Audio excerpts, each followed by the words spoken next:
এজাক বৰষুণৰ বাবে এতিয়া হাহাকাৰ কৰিবলগীয়া এক পৰিৱেশৰ সৃষ্টি হৈছে চহা কৃষকে।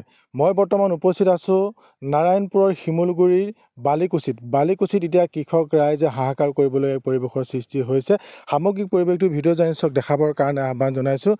এয়া হৈছে শ শ হেক্টৰ কৃষিভূমি এতিয়া চন পৰি ৰৈছে।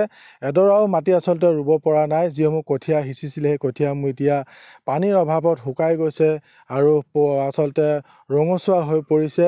এতিয়া কৃষক ৰাইজে হাহাকাৰ কৰিবলৈ এক পৰিৱেশৰ সৃষ্টি হৈছে। যিহেতু বৰ্তমান শাওণ মাহত কৃষকসকল এতিয়া খেতি পথাৰত ব্যস্ত হৈ থাকে যদিও কিন্তু এতিয়া কৃষকসকলে মূৰে কপালে হাত দি এনেদৰে খেতি পথাৰত আচলতে বহি থাকিবলগীয়া এক পৰিৱেশৰ সৃষ্টি হৈছে। একাংশ কৃষক আছে, মই তেখেতসকলৰ লগত কথা পাতিবলৈ চেষ্টা কৰিম। মই আপোনাৰ ওচৰলৈ আহিছোঁ।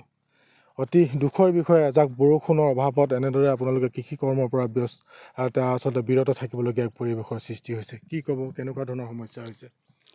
আমাৰ এতিয়া সমস্যাটো ক'বলৈ এনেকুৱা হৈ আছে, অকল এঘৰ মানুহ বুলি নহয়, হাজাৰ হাজাৰ মানুহ একদম পথাৰত কঠীয়া এনেকুৱা শুকাইছে আৰু এনেকুৱা মানুহবিলাক মানে ভাগৰি পৰি গৈছে। কোনো মানুহ মানে ঘৰত থাকিবলৈ শান্তিকৈ থাকি পোৱা নাই চিন্তাত। এইফালে য'ত ধাৰ দূৰ কৰি 2-4 টকা আনি ট্ৰেক্টৰ হাল বোৱাইছে, এইবোৰ চব এনেই গ'ল। চব মাটি এতিয়া বন ধন হৈ আছে। এতিয়াতো আৰু ক'ৰ পৰা ধাৰ দূৰ কৰি খেতিৰ কাৰণে আকৌ খেতি কৰিব বুলি ভাবিছে। মাটি ৰুব পাৰিলে নাই? নাই, অকণমানো মাটি ৰুবলৈ পোৱা নাই। কিমান বিঘা আপোনাৰ? মোৰ আছে 5 বিঘা। 5 বিঘা চন পৰি আছে। চন পৰি আছে, এক কটা বি মাটি ৰুবলৈ পোৱা নাই। কঠীয়া চব গেলি গ'ল, শুকাই গ'ল ৰ'দত। আৰু একাংশ আছে, মই দাদা আপোনাৰ ওচৰলৈ আহিছোঁ। এক অভাৱনীয় পৰিৱেশ বিৰাজ কৰিছে সমগ্ৰ বৃহত্তৰ অঞ্চলটোত, কি ক'ব? চাওক, আমি জন্মৰ পৰা কৃষি কামত জড়িত হৈ থাকোঁ।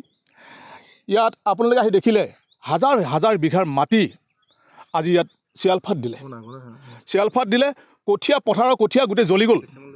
আজি ইয়াত এইটো অঞ্চলৰ খেতিয়কে আমিবিলাকে ভেকুলী বিয়া পাতি ওপৰৰ বৰুণ দেৱতালৈ বাট চাই ৰৈ থাকিবলগীয়া হৈছে। এই 20 শতিকাত জলসিঞ্চন ব্যৱস্থা যে এটা আছে, ইয়াত কোনো জলসিঞ্চন ব্যৱস্থাৰ নামত আজিলৈকে এটকাও কোনো পথাৰত এই বিভাগীয় চৰকাৰখনে বা আগৰ চৰকাৰবিলাকেও আজিলৈকে কোনো ইয়াত পদক্ষেপ লোৱা দেখা নগ'ল। আমি অশোক সিংহাল ডাঙৰীয়াক অনুৰোধ জনাইছোঁ, আমি কৃষক হিচাপে আমি অনুৰোধ জনাইছোঁ, যিহেতু ইয়াত 95% মানুহ কৃষকৰ খেতিৰ ওপৰত নিৰ্ভৰশীল, গতিকে অনতি পলমে ইয়াত আপোনালোকে পানীৰ ব্যৱস্থা কৰি দিয়ক আৰু বছৰত 3 বাৰকৈ খেতি কৰিব পৰা ব্যৱস্থা কৰি দিয়ক, যাতে আমাৰ ইয়াৰ শিক্ষিত নিবনুৱাবিলাক গৈ বহিৰাগতৰ কোম্পেনীত কাম বিচাৰি হাহাকাৰ কৰিবলগীয়া নহয়। আৰু একাংশ আছে কৃষক, মই আপোনাৰ ওচৰলৈ আহিছোঁ।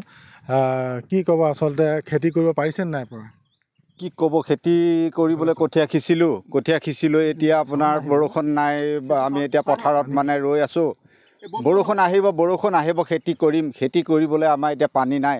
গতিকে অসম চৰকাৰক আমি অনুৰোধ কৰিছোঁ যে অতি সোনকালে আমাক এই কৃষকসকলক যেন সুবিধা দি জলসিঞ্চনৰ ব্যৱস্থা কৰি দি আমাক খেতিয়কৰ কাৰণে যেন আপুনি অকণমান চকু মেলি চাই, সেই আপোনাৰ অসম চৰকাৰলৈ আপোনাক অনুৰোধ জনাইছোঁ। আৰু মই আপোনাৰ ওচৰলৈ আহিছোঁ, কি ক'ব?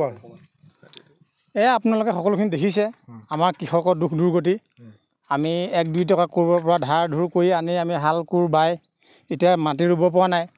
গতিকেলৈ আমি কি হ'ব আমাৰ উপায়? সেয়েহে আমি অসম চৰকাৰলৈ অনুৰোধ জনাইছোঁ, ইয়াৰ কিবা সুবিধা কৃষকসকলৰ ওপৰত দিবলৈ। মাটি ৰুব পাৰিছে নাই? এবিঘাও ৰুব পৰা নাই, একঠাও ৰুব পৰা নাই। কঠীয়া আপোনালোকে দেখিছে, কঠীয়া যেনেকৈ কঠীয়া তেনেকৈ শুকাই গৈছে। একাংশ কৃষকে যি শালি ধানৰ যি ৰুইছিলে সেইসমূহ এতিয়া পথাৰত চিয়াল ফাট দিছে। এয়া দেখিছে, বৰষুণৰ কাৰণে ৰৈ থাকিবলগীয়া হৈছে। কোনো চৰকাৰৰ ফালৰ পৰা আমাৰ সুবিধা পোৱা নাই।